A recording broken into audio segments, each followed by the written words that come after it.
دو سوال ان کو کمبائن کر لیتا ہوں.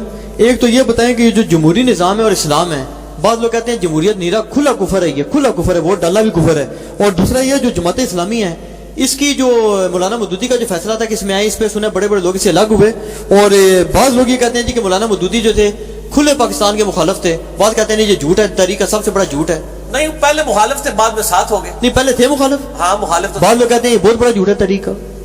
نہیں، مخالفت تو ان کی تھی، وہ اس طرح کی مخالفت نہیں تھی کہ پاکستان بننا نہیں چاہیے یا یہ نہیں ہونا چاہیے. ان کو خدشات تھے کہ جو یہاں پہ مسلمان رہ جائیں گے ان کا کون پرسان حال ہوگا.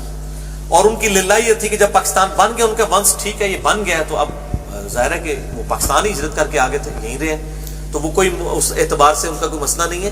اس طریقے سے تو کئی دیوبندی علماء تھے، حسین احمد مدنی اور باقی لوگ جو ہیں جو شروع میں مخالف تھے، بعد میں پھر وہ سسٹم کا حصہ بن گئے. اس میں کوئی ایسی بات تو نہیں تھی. تو یہ جمہوری نظام کفر ہے کہ نہیں؟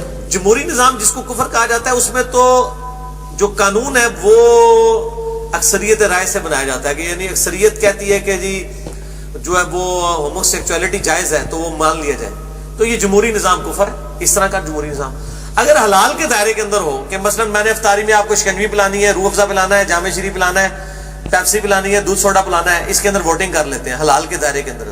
تو وہ تو اللہ کے نبی بھی ووٹنگ ہی کرواتے تھے صلی اللہ علیہ وآلہ وسلم. غزوہ احد کے موقع پر آپ صلی اللہ علیہ وسلم کی قطعاً رائے نہیں تھی کہ باہر نکل کے لڑا جائے. یہ تو اکثریت نے فیصلہ دے دیا تو باہر نکلے تھے، اور بعد میں شکست بھی ہوئی، فتح شکست میں بدل گئی، حالات و واقعات ایسے ہو گئے.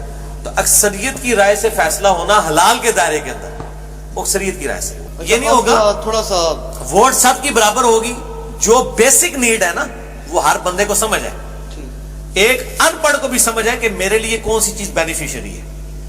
اس کو کسی مولوی نے نہیں سمجھانا کہ ہاں جی ایک دودھ بیچنے والے، ایک بھینسیں پالنے والے کے لیے کون سی چیز بینیفیشری ہے، وہ بھینس پالنے والے کو پتا ہے. ہاں ونس جب ایک جمہوری نظام قائم ہو جائے گا، اس نظام کے اندر جب عہدے دیے جائیں گے، پھر ظاہر ہے کہ بھینسیں پالنے والے کو پروفیسر میتھمیٹکس کا نہیں نکایا جائے گا، تو نہ مولانا صاحب نو لایا جائے گا.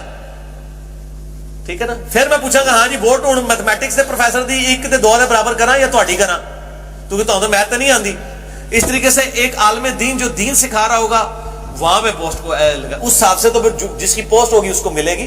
ووٹنگ میں تو ظاہر ہے ایک جو ہے نا دودھ دہی والا کرنے والا ایک بندہ کہے گا جی میں گڈریا ہوں، اور انبیاء کی سنت جو ہے وہ بھیڑ بکریاں پالنا ہے. عالم دین جو ہے یہ تو ہمیشہ ہماری بھیڑ بکریوں کا دودھ ہی ہم سے مفت پہ جبراتوں پہ لے کے تو اپنا گزارا کر رہا ہے. میری ووٹ جو ہے عالم دین کے مقابلے میں 2 کے برابر ہونی چاہیے، تو دیو، پھر 2 کے برابر کرو دی، پھر وہ دعویٰ صحیح ہے. اگر وہ کہتا ہے علم کے اوپر تو وہ اسے علم سے پوچھیں گے تو پھر کہیں گے ہاں جی بریلویوں کے علماء کی ووٹ کتنے کے برابر ہو، دیوبندیوں کی، اہل حدیث کی، شیعہ کی، وہ اپنے تو کہیں گے، باقی صاحب تو کہیں گے 0. سب کی ووٹ 1 کے برابر ہی ہوگی. اس کے بعد آپ رائے عامہ ہموار کریں نا، لوگوں کو قائل کریں، رائے عامہ ہموار کریں کہ ہاں جی اس کے لیے ہونا چاہیے. باقی جو حلال اور حرام کا فیصلہ ہے نا وہ رائے عامہ سے نہیں ہوگا. وہ جو قرارداد مقاصد میں بھی لکھا ہے کوئی بھی قانون کتاب و سنت کے خلاف پاس نہیں کیا جائے. وہ سیدھی سی بات ہے.